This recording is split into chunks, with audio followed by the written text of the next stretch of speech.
Hello friends, welcome to Chiller Traditional Style. இன்னைக்கு டேஸ்டியா வெல்லமும் வேர்க்கடலையும் வச்சு பூரண கொழுக்கட்டை பண்ண போறோம். இது விநாயகர் சதுர்த்திக்கு வைக்கிற ஒரு சூப்பரான பிரசாதம். இது செய்ய தேவையான பொருட்கள்: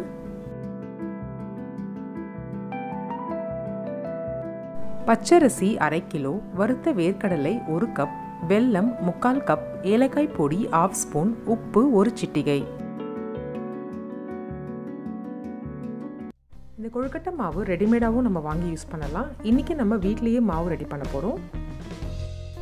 முதல்ல பச்சரிசியை 2-3 டைம் நல்லா கழுவி எடுத்துக்கோங்க.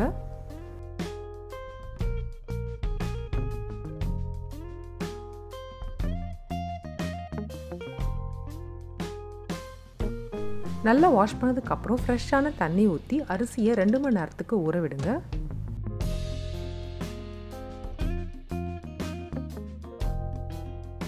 ரெண்டு மணி நேரத்துக்கு அப்புறம் அரிசி நல்லா ஊறி இருக்கும். தண்ணியை வடிகட்டிட்டு ஒரு சுத்தமான காட்டன் துணியில் அரிசியை காய விடுங்க.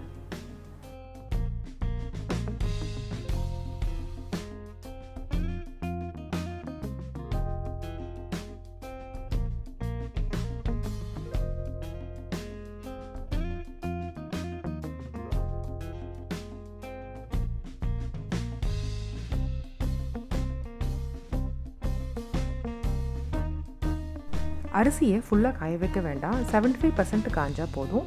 ஒரு பவுலுக்கு மாற்றிக்கலாம்.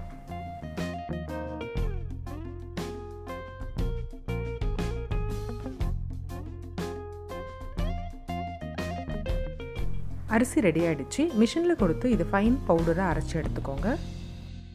கொழுக்கட்டை மாவு ரெடி ஆகிடுச்சு. இப்போ நம்ம இதை இட்லி பாத்திரத்தில் வச்சு ஸ்டீம் பண்ணலாம். அரிசி மாவை ஸ்டீம் பண்ணுறதுக்கு ஸ்டீம் பிளேட், காட்டன் துணி, இலை எது வேணால் யூஸ் பண்ணிக்கலாம்.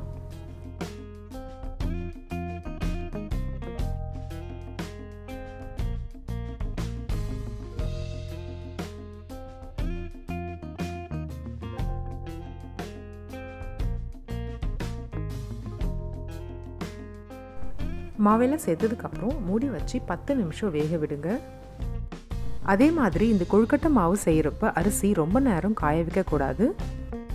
75% ட்ரை ஆனால் போதும். மிஷினில் கொடுத்து நல்லா ஃபைன் பவுடராக அரைச்சி எடுத்துக்கோங்க. மாவு அரைச்சதும் ஸ்டீம் பண்ணி வச்சுக்கோங்க. அப்போ தான் கொழுக்கட்டை சாஃப்டாக வரும். அதே மாதிரி கொழுக்கட்டை பிடிக்கும்போது ரொம்ப காத்திருக்கிற இடத்துல உட்காராதீங்க, ஏன்னா கொழுக்கட்டை மாவு ட்ரை ஆகி கிராக் வந்துடும்.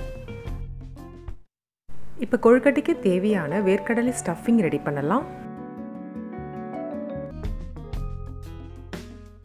முதல்ல வேர்க்கடலையை நல்லா வறுத்து எடுத்துக்கலாம்.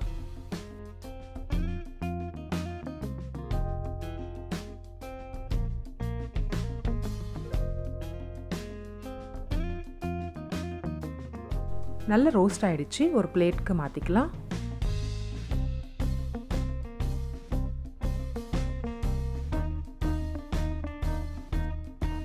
கொஞ்ச நேரம் ஆற விட்டு அதோட தோலை எடுத்துருங்க. இந்த மாதிரி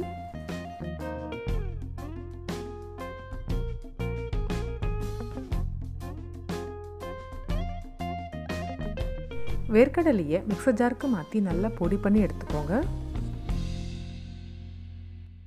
பவுலுக்கு மாற்றிக்கலாம். இது கூட வெல்லம் நல்லா க்ளீன் பண்ணி சேர்த்துக்கோங்க.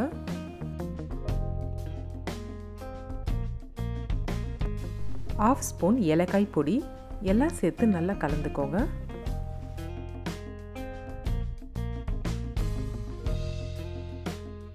நிமிஷம் ஆயிடுச்சு. இப்போ மாவு ஓப்பன் பண்ணலாம்.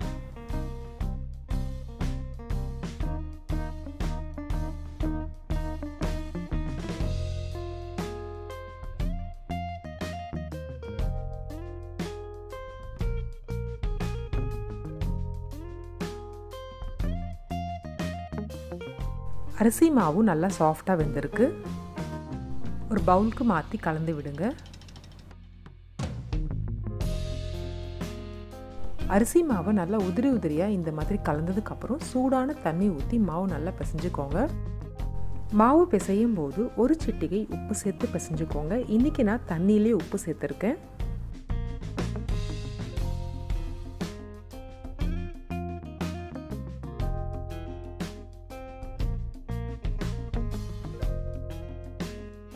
இந்த அளவுக்கு சாஃப்டாக பிசைஞ்சா போதும்.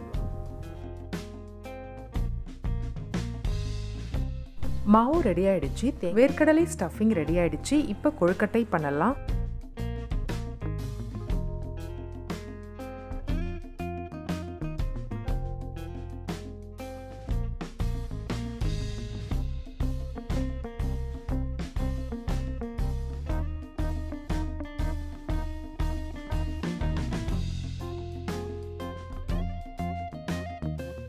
வேர்க்கடலை ஸ்டஃபிங் வச்சதுக்கப்புறம் எல்லா பக்கமும் டைட்டாக மூடி விடுங்க, இல்லைனா வேக வைக்கிறப்போ ஓப்பன் ஆகிடும்.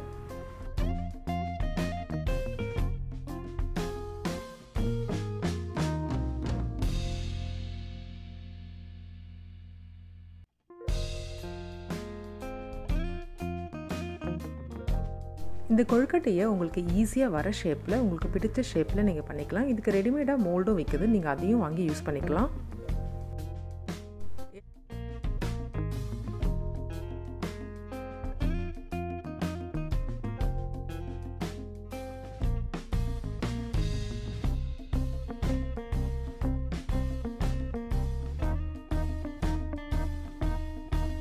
எல்லா கொழுக்கட்டையும் ஸ்டஃபிங் பண்ணியாச்சு. இப்போ இதை வேக வைக்கலாம்.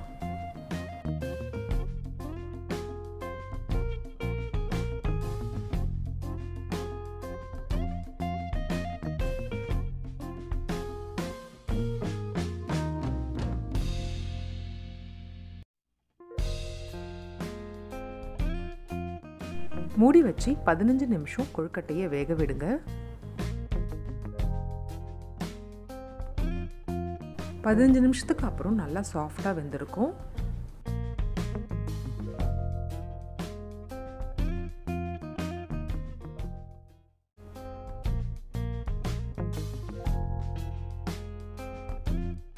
அவ்வளோதான், சூப்பராக டேஸ்டியாக வேர்க்கடலையும் வெல்லமும் வச்ச பூர்ண கொழுக்கட்டை ரெடி ஆயிடுச்சு. சூடாக சர்வ் பண்ணுங்க.